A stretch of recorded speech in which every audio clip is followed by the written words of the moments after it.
कुहू की शादी अबीर से होती है। उसके ससुराल में उसकी सास विनीता, ससुर रघुनाथ और ननंद रिमझिम रहती है। जहाँ पर अधिकतर घर के दिन और रात के खाने में दो या फिर एक प्रकार की सब्जी बनती है, वही कुहू के ससुराल वालों में 3 टाइम की अलग अलग सब्जी बनती है, जिससे कुहू काफी परेशान सी रहती है। क्या सुबह सुबह नाश्ते में सब्जी, और वो भी मसाला भिंडी? मुझे ये सब नहीं आता बनाने माँ जी। और सुबह नाश्ते में भिंडी कौन खाता है? बहू, अब तो अपने मायके में नहीं है, अब ससुराल आ चुकी है तू, इसीलिए ये बहानेबाजी नहीं चलेगी यहाँ पर, समझी कि नहीं? चाहे अपनी माँ से फोन करके पूछ या फिर यूट्यूब पर देख ले, लेकिन सब्जियां बनाना तो तुझे खुद से ही सीखना होगा। क्या? हाँ बहू, 3 टाइम अलग अलग प्रकार की सब्जी बनेगी, इतना याद रखना। चल अब जल्दी जल्दी हाथ चला, रिमझिम को भी कॉलेज जाने में देरी हो रही है और अबीर को भी दफ्तर जाना है। अब ज्यादा नखरे मत कर और जल्दी से काम पर लग जा। ठीक है माँ जी। कुहू को अब जैसे तैसे अपनी माँ से पूछकर, तो कभी इंटरनेट से, तो कभी रेसिपी बुक पढ़कर सब्जियां बनानी पड़ती है। 3 टाइम अलग अलग सब्जी बनाने के चक्कर में आधे से ज्यादा दिन तो वो रसोई में ही रहती है, और जिस वजह से उसे काफी थकावट सी होती है। फिर एक दिन वो अपनी सास से कहती है, माँ जी, पापा जी, क्यों ना हम सब एक काम वाली रख ले, क्योंकि मुझसे इतना सारा काम नहीं हो पा रहा और खाना बनाने के चक्कर में मैं बाकी का कोई भी काम नहीं कर पाती, इसीलिए। क्या? ये क्या बकवास कर रही है तू? अरे जाने भी दो ना विनीता। और बहू, अगर तुम्हें काम करके इतनी ही दिक्कत हो रही है तो तुम काम वाली बाई रख सकती हो, उसमें कौन सी बड़ी बात है? नहीं नहीं, कोई जरूरत नहीं है किसी काम वाली बाई को रखने की। अरे आपको क्या है रघुनाथ जी, घर में कितना पैसा किधर लगेगा, इसका फैसला मैं लेती हूँ, और हमारे आंगन में कोई पैसे का पेड़ नहीं लगा है जो जब मन किया पैसे तोड़ लिए। पर माँ जी। चुप कर बहू। मैं, मेरी सास और मेरी दादी सास, हम सभी ने 3 टाइम का खाना बनाया है और हमने कभी उस बारे में शिकायत भी नहीं की। तो बेहतर यही होगा कि तू भी शिकायत ना करे और चुपचाप सारा काम करे, और ये काम वाली बाई के ख्वाब देखना बंद कर। आई बड़ी काम वाली को रख लेते हैं कहने वाली, कामचोर कही कि। अगर काम वाली बाई रख ली तो वो ही सारा काम करेगी, तो फिर तू क्या करेगी? कुहू को अपनी सास पर बहुत गुस्सा आ जाता है। ऐसे ही एक दिन कुहू को अपनी सहेली मेघना का फोन आता है, और फोन पर वो अपनी सास की जम के बुराई करती है। अरे क्या बताऊं यार तुझे मेघना, मुझे तो ऐसा लग रहा है कि मैं किसी ससुराल में नहीं बल्कि किसी स्कूल में आई हूँ, और मेरी सास मेरी प्रिंसिपल है। मुझे तो ऐसा लगा था कि अपने ससुराल में जाकर जल्दी जल्दी अपने काम निपटा कर आराम करूंगी, लेकिन यहाँ तो कोई काम ही नहीं निपट रहे। आधा दिन तो मैं रसोई में ही मजदूरी करती हूँ। 3 टाइम 3 भिन्न भिन्न प्रकार की सब्जियां बनानी पड़ती है, और ऊपर से ये मेरी खड़ूस सास, ये तो मुझे कोई काम वाली बाई भी नहीं रखने देती। अरे इसने तो मुझे ही काम वाली बना के रखा है। क्या? ओ गॉड कुहू, तेरी तो बुरी तरह बैंड बज चुकी है। हाँ ना यार मेघा, फंस गई हूँ मैं इस अबीर से शादी करके। उसका प्यार मुझे बहुत महंगा पड़ गया। अरे इससे अच्छा तो मैं किसी ढाबे पे नौकरी कर लेती, कम से कम मेरी कमाई के 2 पैसे तो मिल जाते मुझे। हाँ कुहू, तू एकदम सही कह रही है, लेकिन मेरे पास इसका एक आइडिया है जिससे तेरा ये स्ट्रेस थोड़ा सा ही सही लेकिन कम जरूर होगा। लेकिन वो कैसे मेघना? अरे कभी कभार जब भी मैं थक जाती हूँ या फिर मेरा खाना बनाने का मूड ही नहीं होता है, तब मैं सुबह की बनाई हुई सब्जी में पानी डाल देती हूँ और उसी को सबको खिला देती हूँ। इससे हमारी मेहनत भी बच जाती है और घर वालों का पेट भी भर जाता है। क्या? अरे वाह, ये तो एकदम सॉलिड आइडिया है यार। हाँ, अगर हो सके तो ट्राई करके देख। और हाँ, सुबह की सब्जी ज्यादा बना के रखना। सुबह की सब्जी बचेगी तभी तुझे दूसरी सब्जी बनाने की नौबत ही नहीं आएगी, है कि नहीं? हाँ मेघना, अब मैं यही करूंगी। थैंक यू सो मच बहन, मुझे तेरा ये धमाकेदार आइडिया बहुत पसंद आया। मेघना से मिले सब्जी में पानी डालने की आइडिया को सुनकर कुहू बहुत ही खुश हो जाती है, मानो उसका आधा टेंशन ही खत्म हो चुका हो। और अब वो भी सुबह बनाई हुई सब्जी में पानी डालने लगती है और उसी सब्जी को घर वालों को खाने में देती है। अरे ये क्या है? सुबह ही तो छोले खाए थे ना, फिर इसे वापस क्यों दिया तूने? ये खत्म नहीं हुए क्या? माँ जी, मैंने थोड़ा ज्यादा खाना बना दिया था। वो क्या है ना, कभी भी कोई भी आ जाता है घर में, तो अचानक से कैसे बनाऊं मैं इतना सारा खाना? अब परसों की ही बात है, देखा ना आपने कैसे एन वक्त पर ताऊ जी और ताई जी आए थे। फिर मुझे हड़बड़ी में उनके लिए सब्जी बनानी पड़ी थी, इसीलिए मैंने आज सब्जी ज्यादा बनाई है। भाभी, वो सब तो ठीक है, लेकिन सुबह और दोपहर में तो हमने यही सब्जी खाई थी टिफिन में भी, और अगर रात में भी यही सब्जी खाएंगे तो कैसे चलेगा भाभी? हाँ रिमझिम, मैं तुम्हारी बात समझ सकती हूँ, लेकिन अन्न का अनादर भी तो नहीं कर सकते ना। अब इसी खाने को हम फेंक दे तो इसका अपमान हो जाएगा ना। इतनी बड़ी तो तुम हो चुकी हो, इसीलिए ये सारी बातें तुम्हें समझ में आनी चाहिए। लेकिन बहू, सुबह तो ये सब्जी बड़ी स्वादिष्ट और लज्जतदार लग रही थी, लेकिन अभी इसका तीखापन भी गायब हो गया है और इसमें नमक भी कम लग रहा है। ऐसा क्यों? वो माँ जी, दरअसल ना, हाँ, वो मौसम के कारण हुआ होगा। क्या? अरे ये क्या बकवास कर रही है तू? मौसम के कारण कभी टेस्ट खराब होती है क्या? अरे विनीता, तुम भी ना एक ही बात को लेकर बैठ जाती हो। अब जो बना है वो चुपचाप खाओ ना, उसमें इतना बातचीत करने की क्या जरूरत है?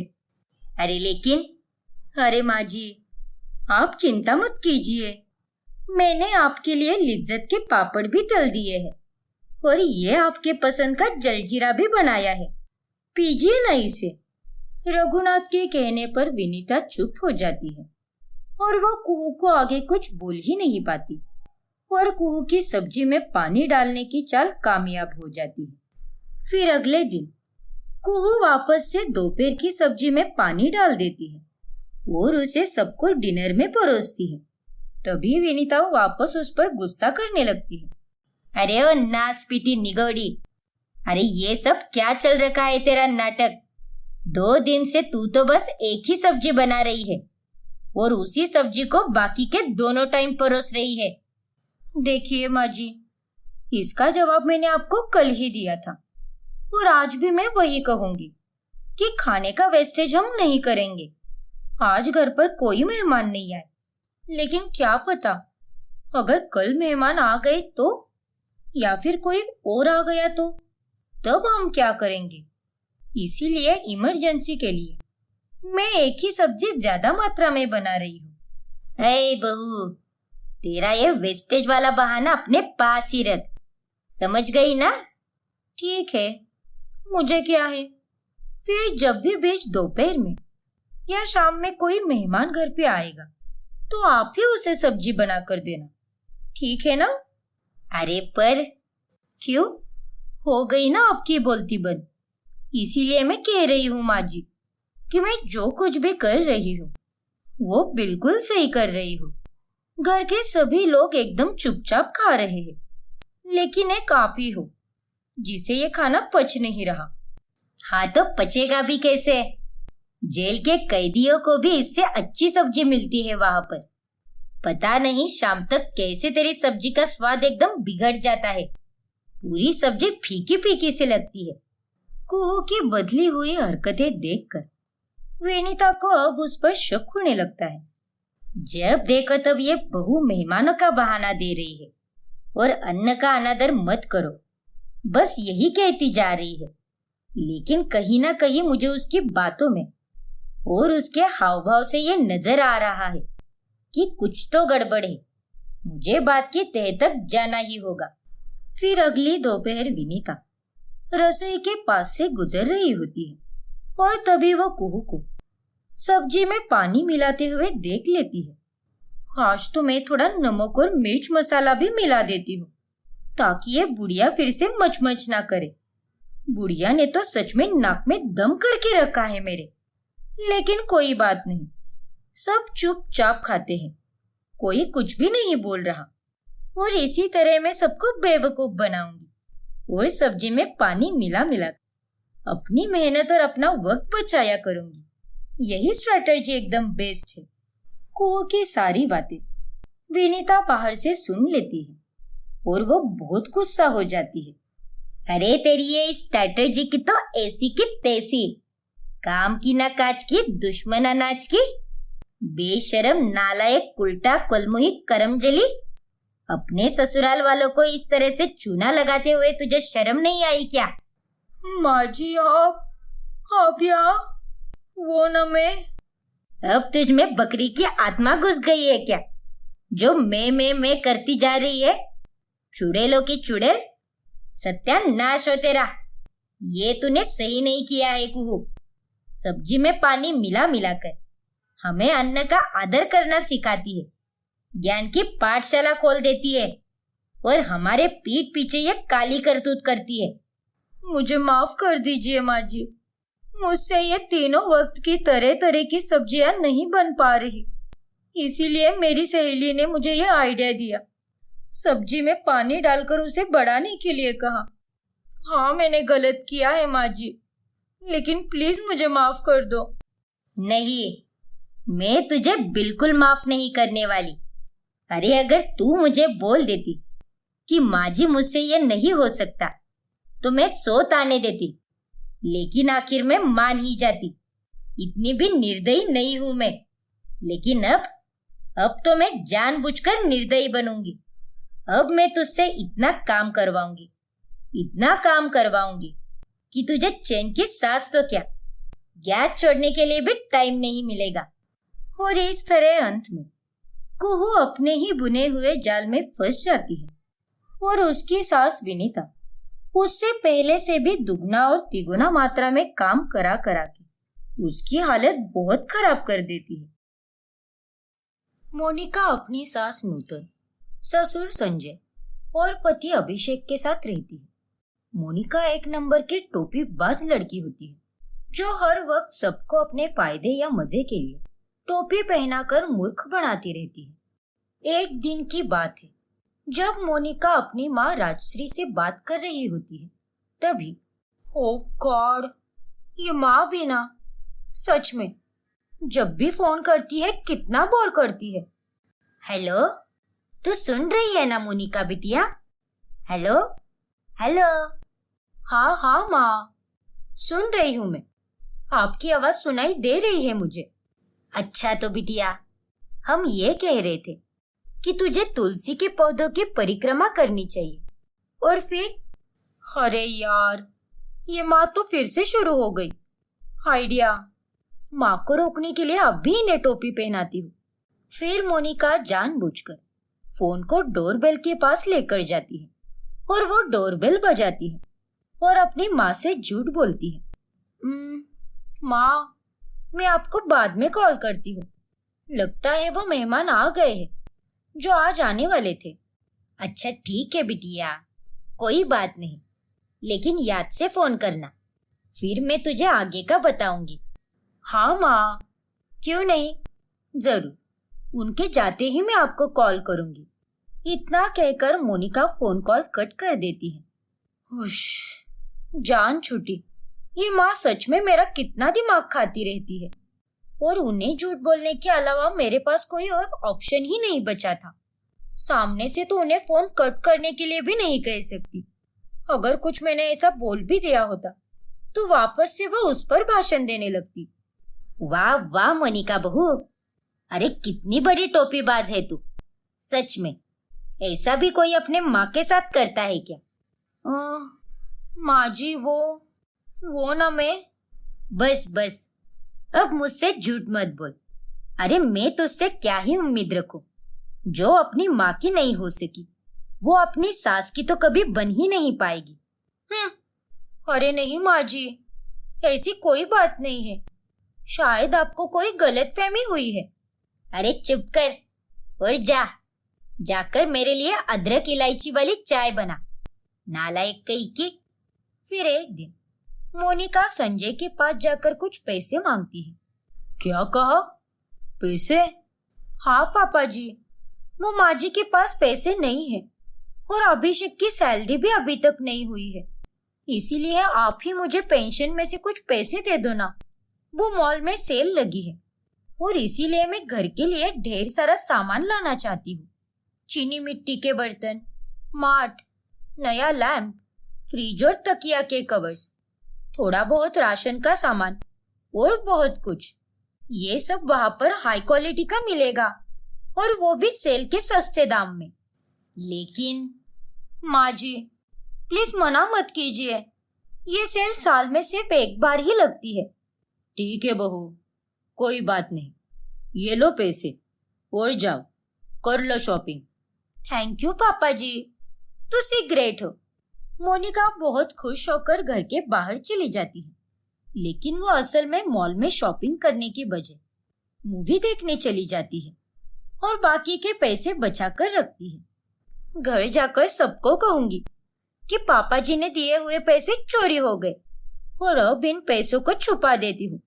मुझे सामने से तो कोई 10 रुपए भी नहीं देता। अब ऐसी टोपी पहनाकर ही पैसे सेव करने होंगे। फिर मोनिका घर जाकर सबको बताती है कि उसके पैसे चोरी हो चुके हैं और साथ ही वो थोड़ा बहुत रोने धोने का नाटक भी करती है। क्या कह रही हो मोनिका? पैसे चोरी हो गए? लेकिन ऐसे कैसे पैसे चोरी हो गए?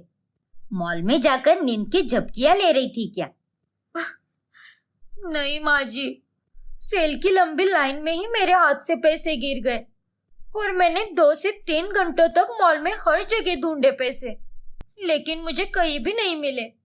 इसका मतलब कोई उन्हें उठाकर ले गया। ठीक है बहू, तू चिंता मत कर, हम मॉल के सीसीटीवी फुटेज को चेक करते हैं। चलो। नहीं पापा जी, मैंने सीसीटीवी फुटेज भी चेक किए, लेकिन चोर ने बड़ी चालाकी से पैसे चुराए हैं। कितनी लापरवाह है तू। अरे अब तो कोई 21 साल की नौजवान फूल सी बच्ची नहीं रही अपने माँ पापा की। तू अब एक घर की बहू बन चुकी है। तेरे कंधे पर अनगिनत जिम्मेदारियां हैं और तुम ये छोटी सी जिम्मेदारी भी नहीं निभा पाई। माफ कीजिए माँ जी, लेकिन मैंने जानबूझकर कुछ भी नहीं किया। अरे तेरा तो कुछ भी भरोसा नहीं है। तूने जानबूझकर भी ये सब किया होगा और पैसे कहीं छुपाए होंगे। नहीं माँ जी, ऐसा कुछ भी नहीं है, प्लीज मेरा विश्वास कीजिए। जाने दो ना नूतन, क्यों उसके पीछे हाथ धोकर पड़ी रहती हो? अब वो कह रही है तो सच ही कह रही होगी। अब जाने दो, जो होना था सो हो गया। अब अगली बार से ध्यान देना और पैसों के मामले में हमेशा सतर्क रहना बहू, ठीक है? जी पापा जी। फिर एक दिन, हाय हाय, अभी 2 दिन के बाद तो घर में माता की चौकी रखी जाएगी और तभी मुझे 50 से 60 लोगों का खाना बनाना होगा। ना बाबा ना, मैं इन लोगों का खाना तो नहीं बनाने वाली। इतना सारा काम कौन करते बैठेगा? मुझे कुछ तो करना ही होगा, जिसके चलते मैं खाना ही ना बना पाऊं और कोई मुझे कुछ बोल भी ना सके। आइडिया। फिर मोनिका अपने हाथ में पट्टी लगा देती है और सबको बताती है कि उसके हाथ पर गमला गिर गया है। अच्छा, तो ये तेरा कारनामा है। तभी मैं सोचूं कि वो गार्डन में गमला किसने गिराया? तुमसे पानी डालते वक्त गिर गया क्या? हाँ माँ जी, देखो ना मुझे कितनी चोट आई है। इसीलिए आप जब मंदिर गई थी उतने में मैं डॉक्टर के पास जाकर आई और उन्होंने ही ये पट्टियां लगवा दी। ठीक है बहू, कोई बात नहीं। अपना ख्याल रखो बहू। हाँ मोनिका, और तुम्हें माता की चौकी के दिन की चिंता करने की कोई जरूरत नहीं है। हम बाहर से खाना मंगवा लेंगे। क्यों माँ? हाँ बेटा, अब और कर ही क्या सकते हैं। घर की बहू के हाथ से ही शगुन का चना हलवा पूड़ी का प्रसाद बनता है, लेकिन यहाँ तो हमारी बहू के हाथ में ही चोट आ गई है। मोनिका फिर एक बार अपने ससुराल वालों को टोपी पहना देती है और माता की चौकी के लिए बाहर से ही खाना मंगवाया जाता है। उसके अगले दिन उनके घर पर कोई भी नहीं होता। तभी अरे यार, ये व्हाइट सॉस पास्ता खाने की बहुत क्रेविंग हो रही है। क्या करूं क्या करूं? माँ जी को तो मंदिर से आने में अभी बहुत टाइम बचा है और पापा जी भी अभिषेक के साथ उनके दोस्त से मिलने गए हैं और वो भी रात में ही आएंगे। एक काम करती हूँ, फटाफट व्हाइट सॉस पास्ता बनाती हूँ और सब धो धा कर रख देती हूँ ताकि किसी को मुझ पर शक ना हो।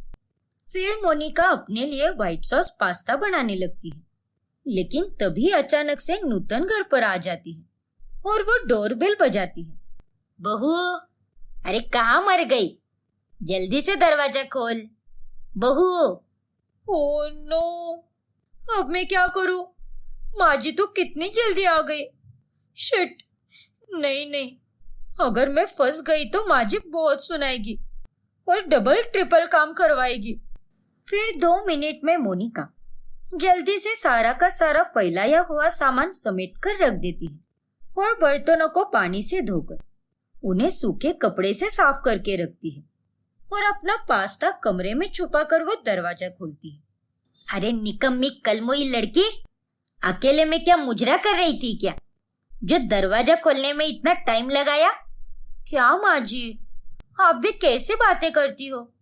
मैं बाथरूम में थी ना, इसीलिए आने में लेट हो गया। अरे तो बाथरूम में क्या सो गई थी क्या? अरे नहीं माँ जी, वो तुम्हें। अरे छोड़ बहू, अब तू भी क्या बताने लग गई।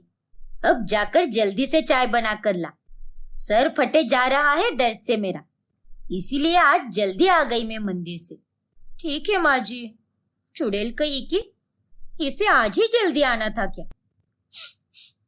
अरे बहू, ये खुशबू कैसी है? तूने कुछ बनाया था क्या? नहीं माँ जी, मेरे हाथ में तो चोट आई है ना, तो मैं कैसे कुछ बना पाऊंगी? शायद ये खुशबू पड़ोस से आ रही है। ठीक है, मुझे ऐसा क्यों लग रहा है कि दाल में कुछ तो काला है, पता तो लगाना ही होगा। फिर एक दिन मोनिका अपनी सहेली अनन्या से मिलती है और उससे कुछ पैसे मांगती है। अनन्या, एक तू ही मेरी अच्छी दोस्त है और कोई भी नहीं, और ये बात तू अच्छे से जानती है। हाँ मोनिका, इसीलिए मैं तुझसे ही पैसे मांग रही हूँ। प्लीज मुझे थोड़े पैसों की मदद कर दे यार। मेरी सास की तबीयत सच में बहुत खराब हो गई है, वो इस समय बेड पर ही है। देख अनन्या, मैं तुझसे वादा करती हूँ, जैसे ही अभिषेक के पास पैसे आ जाएंगे मैं तुझे तेरे पैसे लौटा दूंगी। ठीक है मोनिका, तू टेंशन मत ले। ये ले पैसे, और आंटी जी का ख्याल रखना, वो जल्दी ठीक हो जाएगी, तू चिंता मत कर। Thank you Ananya, thank you so much. लेकिन जब अनन्या बाजार के रास्ते से घर जा रही होती है, तभी वो मोनिका की सास को वहां पर खरीदारी करते हुए देख लेती है। ये क्या? ये कैसे हो सकता है? ये तो मोनिका की सास नूतन आंटी है, और मोनिका ने तो मुझे कहा कि नूतन आंटी बेड पर रेस्ट कर रही है, लेकिन आंटी जी तो यहाँ पर शॉपिंग कर रही है।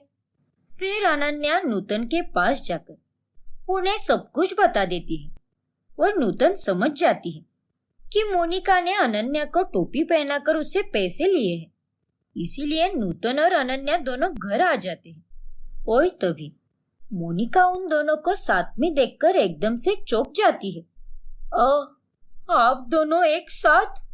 छी मोनिका, तू इतनी बड़ी झूठी और फरेबी हो सकती है, ये मैंने कभी नहीं सोचा था। आज तो तूने सारी हदें पार कर दी है बहू, और मैं अच्छे से जानती हूँ तू हम सबको भी टोपी पहनाते आ रही है, उस दिन भी कोई चोरी वोरी नहीं हुई होगी। फिर नूतन संजय और अभिषेक को सारा सच बताती है। मोनिका, ये सब क्या है? तुम्हें ये सब करना शोभा देता है क्या? हाँ मोनिका बहू, तुमने ये सब बहुत गलत किया है। लोगों को टोपी पहनाकर मूर्ख बनाना, ये सरासर गलत है बहू। मुझे माफ कर दीजिए आप लोग।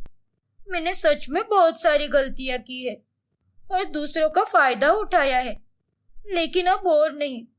प्लीज मुझे माफ कर दीजिए। मैं दिल से माफी चाहती हूँ। मोनिका को अपनी गलती का बहुत पछतावा होता है, जिसके बाद सभी उसे गलती सुधरने का एक आखिरी मौका देते हैं और वो अनन्या को पैसे लौटाकर सबके साथ अच्छे से रहने लगती है और दूसरों को टोपी पहनाकर बेवकूफ बनाना बंद कर देती है। आशी और राधिका दोनों बिरला परिवार की बहुएं होती है। आशी रूप रंग और चाल चलन से बहुत खूबसूरत होती है। आशी को अपनी सुंदरता पर बहुत घमंड होता है। वही उसकी जेठानी राधिका इतनी सुंदर नहीं होती। तुम कितनी सुंदर हो आशी।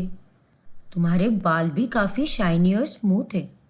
कितना मेंटेन कर रखा है तुमने अपने आप को।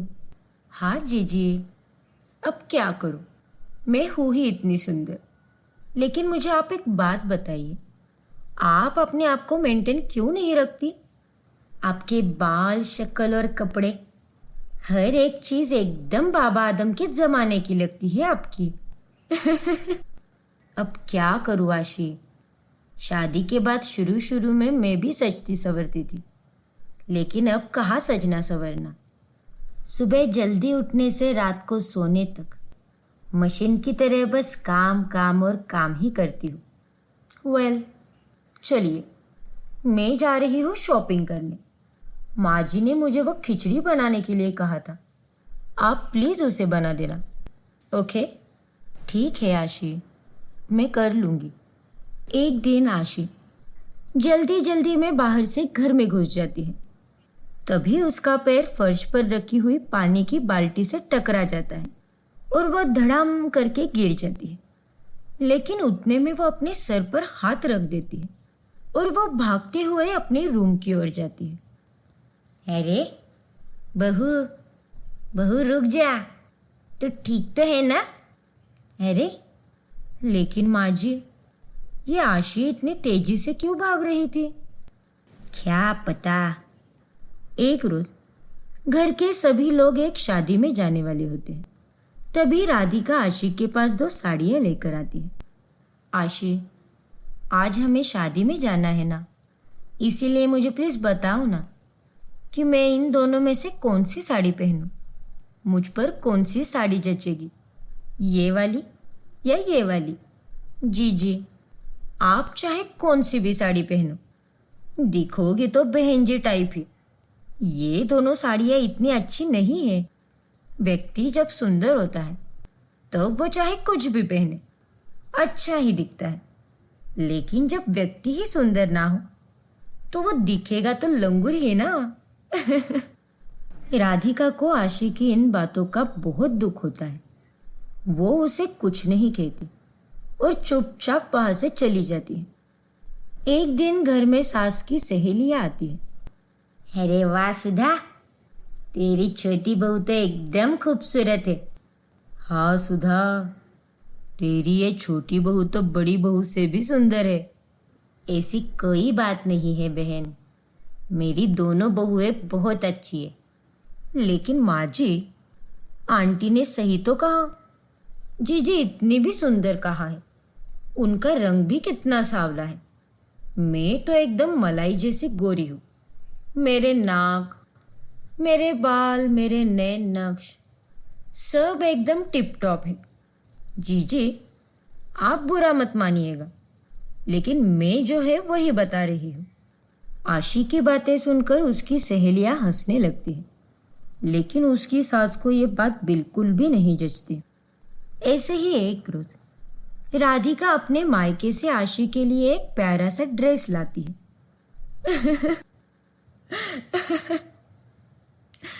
ये क्या है?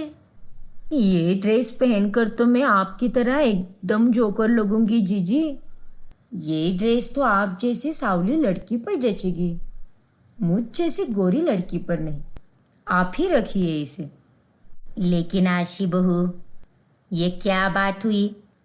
राधिका बहू ने तेरे लिए ये तोहफा कितने प्यार से लाया है। माँ जी, रहने दीजिए ना। आशी को अगर मेरा गिफ्ट पसंद नहीं आया तो कोई बात नहीं। जी, आपका फैशन आईक्यू एकदम 0 है। अपने आप में सुधार लाइए, वरना यूं ही बोरिंग रहोगी जिंदगी भर। फिर आशी एक सुंदर सा ड्रेस पहनकर ढेरों सेल्फीज लेकर अपने सोशल मीडिया हैंडल पर पोस्ट करती है। अब देखना, कुछ ही मिनटों में मुझे हजारों लाइक्स मिल जाएंगे। आखिर में चीज ही ऐसी हो। आशी को अपनी सुंदरता पर बहुत घमंड होता है और बदलते वक्त के साथ वो बढ़ने ही लगता है। एक सुबह जब सुधा आशी के कमरे में जाती है, तभी आशी बाथरूम में नहा रही होती है। अरे आशी बहू, जल्दी करो, मुझे तुमसे काम है। माँ जी, मुझे और 10 मिनट लगेंगे। आप जाइए, मैं ठीक 10 मिनट बाद हॉल में आ जाऊंगी। ठीक है बहू। अरे ये क्या, तेरी अलमारी का दरवाजा तो खुला ही है, मैं उसे बंद कर देती हूँ। नहीं माँ जी, आप मेरी अलमारी को बिल्कुल नहीं छुएगी, आपको विहान की कसम। क्या? लेकिन ऐसा क्यों? क्योंकि अगले हफ्ते आपकी और ससुर जी की सालगिरह है ना, इसीलिए मैंने आप दोनों के लिए कुछ लाया है। मैं आपको वो सरप्राइज देना चाहती हूँ। अगर आपने देख लिया तो सारा मजा किरकिरा हो जाएगा। ओफो, तू भी ना बहू। अच्छा ठीक है, नहीं छूती मैं तेरी अलमारी को। खुश? थैंक यू माँ जी, बाय। मैं आ रही हूँ, ओके। एक दिन जब पूरा परिवार बाहर पिकनिक मनाने जाता है, तभी कितनी धूल मिट्टी है यार यहाँ पर। आशी, तुम भी अपने बालों को बांध लो, वरना खराब हो जाएंगे। नहीं जीजी, मेरे बालों को कुछ नहीं होगा। और रही बात आपके बालों की, तो आप इन्हें बांधो या ना बांधो, ये वैसे भी किसी झाड़ू के भूसे से कम नहीं लगते। आशी राधिका का मजाक उड़ाती है कि तभी अचानक से तेजी से हवा आती है और उस तेज तूफानी हवा के बहाव के कारण आशी के सर पर लगा हुआ हेयर विग उड़ जाता है और सभी लोग उसे देखकर दंग रह जाते हैं। ये क्या? हे भगवान, ये सब क्या है बहू? क्या हुआ माँ जी? विहान, आप लोगों के होश क्यों उड़ गए हैं? क्योंकि तुम्हारे बाल उड़ गए हैं आशी। क्या? आशी अपने गंजे सिर पर हाथ लगाकर देखती है और उसे बहुत शर्मिंदगी महसूस होती है और वो रोने लगती है। बहू, तू गंजी है, तूने ये राज हम सबसे छुपाकर क्यों रखा? माँ जी, अब आपको पता चल ही गया है कि मैं गंजी हूँ। अब आप मुझसे पहले जैसे प्यार नहीं करोगी ना? विहान, तुम भी मुझे छोड़ दोगे ना अब? जी, भाई साहब, ससुर जी, आप लोग भी मुझसे नफरत करेंगे ना अभी? लेकिन आशी, तुमने ये बात हम सबसे क्यों छुपाई? तो मैं क्या करती विहान? कॉलेज टाइम में मुझे एलोप्सिया नाम की बीमारी हो गई थी, जिसके कारण मेरे बाल हमेशा हमेशा के लिए चले गए और अब वो कभी लौट कर नहीं आ सकते। और गंजे सर के साथ जीना बहुत मुश्किल होता है। सब मेरा मजाक उड़ाते थे, इसीलिए एक नॉर्मल लाइफ जीने के लिए मुझे हेयर विग लगाना पड़ा। लेकिन बहू, ये सब करके तुम्हें क्या मिला? हर वक्त तुम्हें इसी बात की चिंता सताती होगी कि कहीं मेरा विग ना गिर जाए। ऐसा जीवन जीने से अच्छा तो यही होता कि तुम गर्व से अपने गंजे सर के साथ जीती।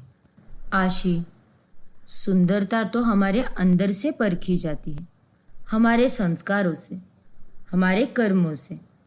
माफ कर दीजिए जीजी, मैंने आपको ताने दे देकर आपका भी कितना दिल दुखाया है।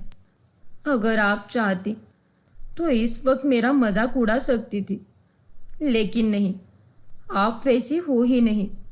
उस दिन मेरा फर्श पर गिरने के बाद सर पर हाथ लगाना और माँ जी को अलमारी छूने ना देना ताकि वो अलमारी में रखी मेरी विग को ना देख ले, इन सब बातों की वजह यही थी। आशी बहू, तुम्हें अपने गंजे सर के कारण शर्मिंदा महसूस करने की कोई ज़रूरत नहीं है। कुछ तो लोग कहेंगे, लोगों का काम ही है कहना, लेकिन वो लोग तुम्हारे सब कुछ नहीं है। तुम्हारा परिवार, तुम्हारा पति, हम सब तुम्हारे साथ हैं। तो तुम क्यों घबरा रही हो बेटा? तुम जैसी हो वैसे ही बहुत सुंदर हो। हाँ आशी, तुम्हें सुंदर दिखने के लिए किसी हेयर विग की ज़रूरत नहीं है। तुम जो भी हो कमाल की हो। Thank you so much. आप सब ने मुझे धुतकारने की जगह मेरा स्वीकार किया, मुझे कितना समझ के लिया। अपने परिवार के साथ के कारण आशी को हिम्मत मिलती है और वो हेयर विग फेंक कर अपने गंजे सिर के साथ गर्व से जीने लगती है।